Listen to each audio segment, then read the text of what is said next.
Hey, everybody. It's time for 8 Days of Power. I hope that this message finds you all doing well.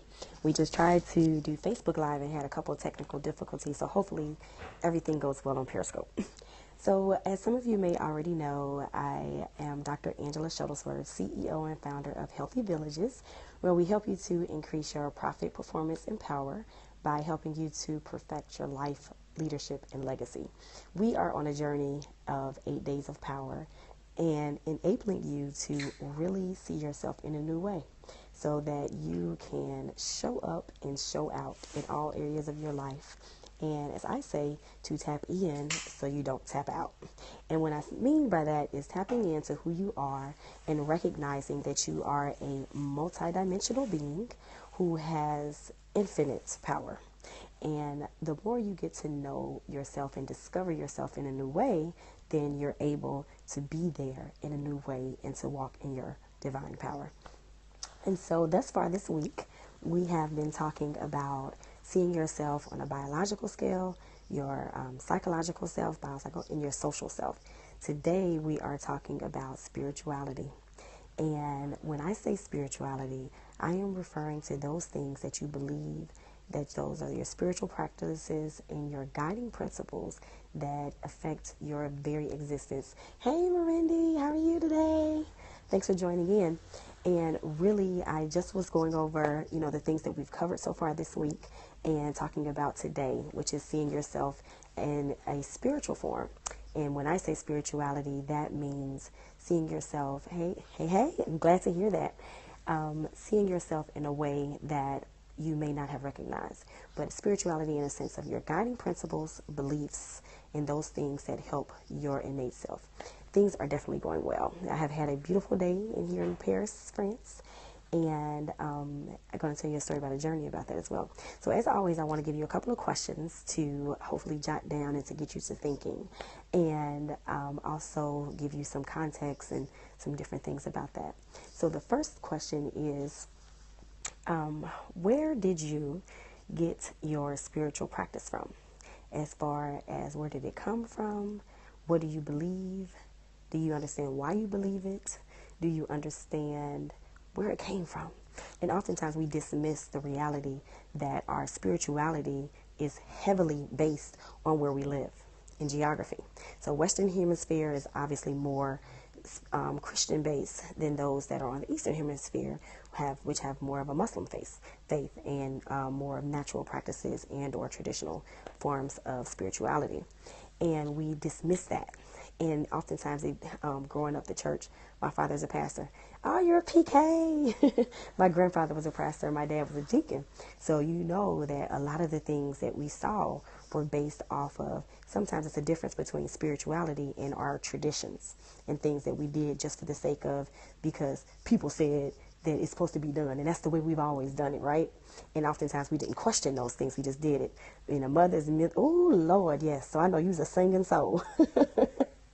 And so we think about, stop to pause and say, okay, these are the things that I've been taught. Why did I get these particular thoughts? And the people who taught me, where did it come from for them? And we don't think about that sometimes. And when you take that perspective, you're able to then dissect it to a certain degree to really see, does it match what you in your heart of hearts really believe? And so you think about that. And then also the next question is, how do your day-to-day actions in your life match what you believe? And then how often are you checking it? So literally when you're thinking about how you show up and your actions. So like I gave an example today, one of my girlfriends, I was getting on her nerves and I kept asking her, I see that I'm irritating you. Are you irritated? Are you okay? And some people are like, oh, Angie, you're just so emotional. And I'm like, I'll take that. I am very emotional because I'm a person who is overly, as we say, abundantly and exceedingly abundantly concerned with that. Besides praying, I'm working on the rest. No, it's not we're working on it. We're working on it. And that's okay. Well, we always say we're concerned about progress and not perfection, right? So the whole thing about this is to be gentle with yourself. Don't beat yourself up. I'm just grateful that you are even on this journey and desiring to know what that is. And so when we think about that, yes, we are right. And so when we come from that perspective, it's from a place of really saying, okay, I believe this. I'm okay with my actions matching up with that. And I'm looking forward to making sure I do it again. So I am always concerned with how I'm connecting with people, how I'm engaging with people. And when I'm not, I want to know, what did I do wrong? Not in the sense of being judgmental of myself, but from a space of saying, okay, what were the words that I used that caused a disconnect? Because I care about that. So if that's what I believe in, then I'm going to check to make sure that I'm doing that which I believe in. And so, for example, I gave two examples. And one was, do you really believe it? And what does that mean? So, for example, my great grandmother she had 12 kids. So just imagine cooking for 12 people. And she was cooking eggs, and she at one point just screamed out and said, "Oh, my baby just got shot." At the time, my uncle was overseas fighting in a war, and she felt it. She was spiritually in tune with herself and knew that her child was in danger and that he had been shot. And some people would say, she crazy. How she know what's going on with her child? Days later, because during this time you didn't have immediate responses, she found out that it actually happened. He had been shot at the exact time and day that she thought so. She was spiritually enabling herself to be a better mother. Yes, she was in tune. That's right. She was tapped in with that aspect of herself. And so because of that, even in the midst of her being a mother for others, she still was connected to that person, her child that was away, far, far away. And so you think about how when we stop, and as I'll say, pause for the right cause, we're able to really be the better protector, the better lover that we are able to be. And so, yes, it is definitely a gift. And the second thing was that one of the gifts of that is being grateful. I'm more and more grateful now that realizing how much I'm loved. And I realize more and more how many people don't get to receive that love.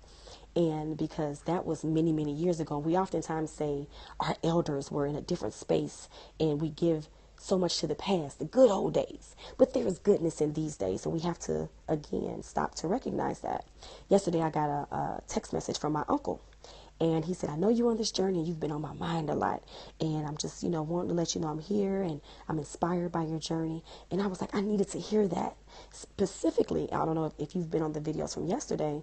We were talking about, 2 days ago, we were talking about your thoughts. And one of the sisters brought up about black women not feeling protected by black men. And it was one of those things to remind me that I do have a black man in my life, in my family, that is concerned about me. So no matter where I go in the world, similar to my great grandmother and my uncle, I am being protected spiritually because they're concerned about me. And the whole thing I think about sometimes is we don't like the word worry. Like, oh, don't worry about a thing. Don't you worry about a thing. You get that song, right? And the whole I'm happy movement and that song, Don't Worry, Be Happy. But there's a beautiful aspect to being worried and to being concerned because it allows you to want to connect, to want to know what's going on. Not to say that you stay and settle in that face and dwell in it, but that you know enough so that you can be empowered to move and to act, to do something with it. So what he did in that was he came and called and connected with me, which gave me a sense of peace. And then it allowed us to connect on some other things as well. And then it also made me think about connection and partnership. And so in that was thinking about a friend of mine who's married. And he told me, he was like, you talk about partnership on a whole nother level. He was like, I've never heard people talk about partnership the way that you did. And I'm like, we say these things like, oh, in marriage, two become one and we're spiritually intertwined. And I'm like, well, if you're married and if you really believe that, then how can you ever feel like you're alone? Because you always have a partner. And in that, people say, oh, you don't have to battle or be on the battlefield by yourself. And I don't like the word battlefield because I don't want us to feel like we're always at war. But when you feel like you have somebody that's on this journey with you, then you know that you never have to do it by yourself. So for me, I'm not married, but I am partnered to my village. So I have to remind myself of that. We're taught to say it, but not to live it. Come on. Yes. And so that's the reason why we have to do the work. Hey, Gold Roger, how are you? We have to do the connecting piece of tapping into that spirituality of ourselves to make sure that we're honoring that partnership and we're living what we believe. Hey, Bob Marley, how are you? And really, Akuna Matata, hey, hey, hey, that's one of my favorite sayings. That just made me happy. And so on Facebook Live, one of the sisters asked me to share a experience that I had today while shopping in Paris. And I'm not sure what you mean by that. Please tell me what you mean, Gold Roger, if it's good. And so, short story, I was shopping for a scarf here in Paris, and when my mother was here, she bought me a scarf that I was actually wearing at the time, and it was a way that I always think about her journey and her as a traveler, and oh, thank you, I appreciate that, and her journey, and I was like, I wanted something to help me remember my journey here in Paris. And I I go to a lot of countries and visit a lot of places, but I never buy anything. As I say, I'm balling on a budget. And so this was one of the few times where I actually was going to purchase something. And so I was on one side of the store and I picked up a scarf that I liked. But earlier I had went up the escalator and there was something that caught my eye. It was beautiful. It was mustard yellow and it had this gray intertwining with it. It was just beautiful. And I said, I'm going to go back and look for that scarf. So it was on the other side of the department. So I had the scarf that I picked up that I liked, and then I went to the other side, and the woman comes up to me and says, oh, I just want to make you aware. Look, excuse me, this scarf is not the same price as the other scarf. And I'm like, did I ever ask you that? Did I solicit your opinion on the price of this scarf? Like, what gave you the intuition that I didn't have the money to pay for it? It was like, what is that about? Hey, Wendy, thanks for joining. And it was exactly, wow. And so it was a missed opportunity. So if she was in tune with her spiritual self, she would have been concerned with my journey. She would have wanted to know, oh, the first question would have been, hi, I see you're picking up that scarf. You know, like, what are you buying it for? Or something like that. And I could have told her what that scarf meant to me. And if she would have known that, thank you, Wendy. That means a lot. I appreciate it. Love you too. And you rock too. I'm so inspired by your journey. You just don't know. And if she would have done that and tapped in, as I say, tapping into yourself, she would have known it was an opportunity for her to say that this scarf meant so much to me. And if she knew that, then she would have engaged me differently. So, of course, I went to her manager and had a conversation with her and did a video about it, of course. And it was one of those instances where at first I could have easily said, oh, racism in France, but she looked like me. So it was an opportunity for me to actually feel hurt. And I'm like, you don't know what I was going on. You know, I'm here in another country, so I could have possibly been already feeling ostracized or feeling like I'm not a part or there's not a space for me. And then you use that opportunity to push me away again. Like, why do that? And so, again, in that role, she's representing that brand. She's representing that business. She allowed her role to impact how people, something simple as customer service. And so it was just really a moment for me that I didn't want anybody else to go through. Because true, I was okay. I wasn't okay in that moment, but I became okay because I knew it wasn't about me. Because I know I believe in the 4 agreements. And so because I know it ain't about me and she dealing with her own perception and her beliefs and things like that, I then took it to her manager and said, we need to have a conversation because I don't want anybody else to have to go through that. So again, it goes back to my belief, which is that everybody deserves the right to have a beautiful experience in this life. And I don't want anybody else bringing harm. So it's those simple things like that. So again, tapping into how does your actions and how do you use your voice? So me, obviously on this thing here, having a conversation with people for 8 days of power, I could easily go back to the mindset and say, who do you think you are to be telling people about becoming their powerful selves? But who am I not to? So you change that conversation mentally, then it allows you to use your voice and to use your power in a different way. So I feel like I am on a journey to inspire others and empower others to use their power to show up for the world differently. I always say I'm here to change the world. I'm here to heal the world. But obviously I can't do that by myself. So I need a village, not a, people would say, oh, you need an army. No, I need a village of people who are really, really, really concerned with engagement and connection so that we talk about leadership. What are you leading people to? And how are you leading them? And so that's a part of the conversation. And I want you all to think about that and how your spirituality informs the way you lead. And we never sometimes think about that. We think them, we say separation from church and state. And so you think about governance and laws and policies. Well, your spirituality should be a part of that. Not to the extent of forcing your spiritual practice on others, but that aspect that allows you to really connect and engage, that's the part that we need to bring. Not the kind that oppresses, not the kind that divides, but the part and the aspects of who we are that do that thing, which is the thing of connection. And that helps us all take our genius to the next level. And as I said on a couple of other videos, because I have this innate belief and practice of knowing that I have a village and I'm partnered with beautiful people who support me and who love me, I'm able to take risks. And so that's why I quit my job in May without a job, didn't have a plan, and end up traveling the world and moving overseas because I knew I had a village that was there.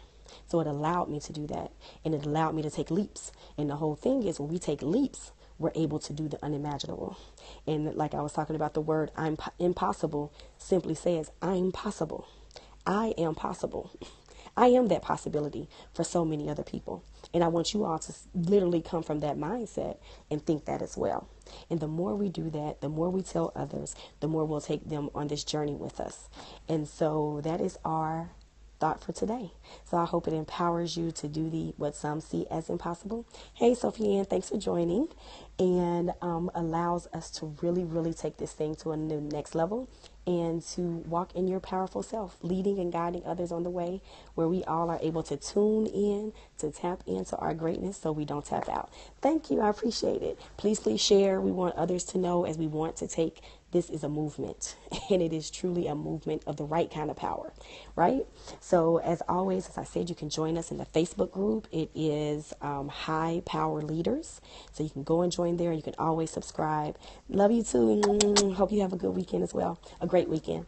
And it is through Be.Lead.Grow.com. Thank you, Veronica. It said you weren't even on here no more. Appreciate it. And it's, again, like she said, www.Be.Lead.Grow, where I want you to be your best self, be your genius self, and be whole, and honor all of you, to lead with vulnerability and joy as we take our leadership into the next realm, and then to always constantly be on this thing of growth, of innovation, and being able to really create the world that we desire. Oh, that was the last thing. I'm sorry, I almost forgot. And so when I say that, thank you for posting the group as well. One of the things was that I was talking to a colleague of mine, and we were talking about spirituality, and I was telling them about what I believed. And I'm a practicing Unitarian Universalist, where we are respective of all religions, all faiths, as long as they are respective of people, and as long as they are respective that everybody's on a journey and everybody is able to define what that truth is for them. And so I was explaining to her how I believe in what she writes just as much as I believe in what's written in the Bible. And she was like, don't do that. I don't want you to listen to me. I said, why not? Why is your voice less valid than Matthew, Mark, Luke, and John? Why is it that we are so scared to truly walk in our divine, in our divinity, in our divine power? And when we truly are walking our talk, as Rosetta Thurman would say, and we are truly walking in what we believe in, then what's wrong with that? Hopefully you believe in something good, of course. So, when you're able to do that, it takes you to a whole nother level of accountability that nobody else can define for you. And so I want us, and I want you to see that. I know, right? It's like, wait a minute. Let's make sure you believe something good. So I truly, truly, truly, with my whole heart, love you all, and I wish you all the peace that you deserve. And I hope that you, conditioning has us fearful, exactly, to say, oh, who am I to believe that? No, who are you not to? Who are you not to be creative and to create this world? Like I said on another one, people say it is what it is. No, it is what I make it. And when we believe that, we show up differently. So I hope that, of course, will empower you to create, to make, to get in that lab and do whatever that thing is that you're supposed to do. And so, as always, I will see you tomorrow for 8 Days of Power. And I welcome you again to join us in High Power Leaders in the Facebook group, or to come on www.Be.Lead.Grow.com. Take care.